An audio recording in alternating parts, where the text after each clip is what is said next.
আমরা প্রত্যাশা যে আমরা এই মামলায় শুধু জুবাইদুর রহমান একা না, তারেক রহমান সাহেব এই মামলা খালাস হবে, যেহেতু এটা আইনি প্রক্রিয়া অনুসরণ করে এই মামলার বিচার হয়নি।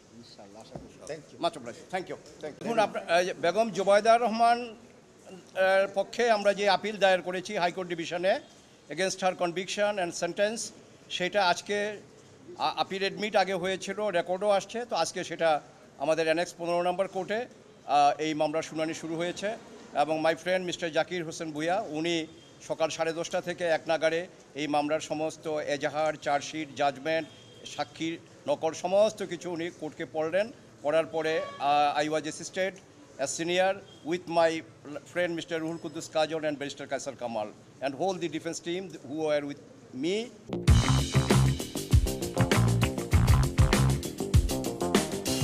তো লাস্টলি কোর্ট আমাকে বললো যে আজকের মতো যদি অ্যাডজার্ন হয় তাহলে এই মামলার জিস্ট ল পয়েন্টে আপনি কিছু বলেন যেটার উপরে আমি চিন্তা করতে পারি, কারণ আমাদের next session has been fixed on Monday at 2, যে এই সময়ের মধ্যে আমরা কি চিন্তা করতে পারি।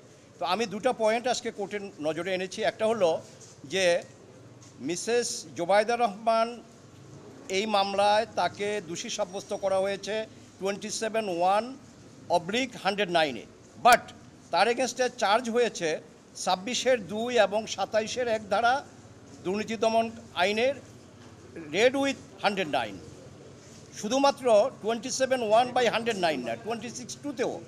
তো আমরা বললাম যে যদি তাই হয় তাইলে as principal accused she face the trial, তার ট্রায়ালটা তারেক রহমান সাহেবের মতো আপনার প্রকৃত আপনার প্রিন্সিপাল অ্যাকিউজ হিসেবে হয়েছে। যদি সেটা হতে হয় তাইলে তার উপরে নোটিশ জারি করতে হবে। কিন্তু অ্যাডমিটেডলি এই মামলা অ্যান্টি কারাপশন থেকে তারেক রহমান সাহেবের উপরে যেই নোটিশ, সেটা আমরা দেখেছি যে থ্রু জেলখানায় এটা সেলখানায় ছাড় করা হয়েছে এবং উনি এতটাই ল অ্যাবাইডিং, তখনকার নিয়মে 7 দিন, এই 7 দিনের মধ্যেই কিন্তু উনি প্রপার্টি স্টেটমেন্ট জমা দিয়েছেন জেলখানা থেকে। বাট বেগম জুবাইদুর রহমানের উপরে এই মামলায় কোনো নোটিশ সার্ভ করা হয় না, কিন্তু একেবারে রায় পর্যন্ত ওনাকে 26(2) এবং 27(1) ধারাই ওনার বিচার প্রক্রিয়াটা চালিয়ে গেছেন। কাজেই এই যেই বিচার হয়েছে তার এগেনস্টে উইদাউট সার্ভিং নোটিশ এটা ট্রায়ালটা ভিসিয়েটেড হয়ে যায়, এটা আইনত রক্ষণীয় না, এইটা আমরা বলেছি। আর আরেকটা যেটা, সেটা হলো যে তারেক রহমান সাহেবকে এই মামলায় যে আনা হয়েছে, এখানে যেই প্রপার্টি উল্লেখ করা হয়েছে এই প্রপার্টিগুলো আইন বলতেছে 27(1) of the anti corruption commission act 2004-এ এটা স্পষ্ট যে শুধুমাত্র properties acquired disproportionate to my non source of income, এটা হলেই হবে না, that properties shall have to be acquired in a illegal means, অসাধু উপায়ে অর্জিত হতে হবে।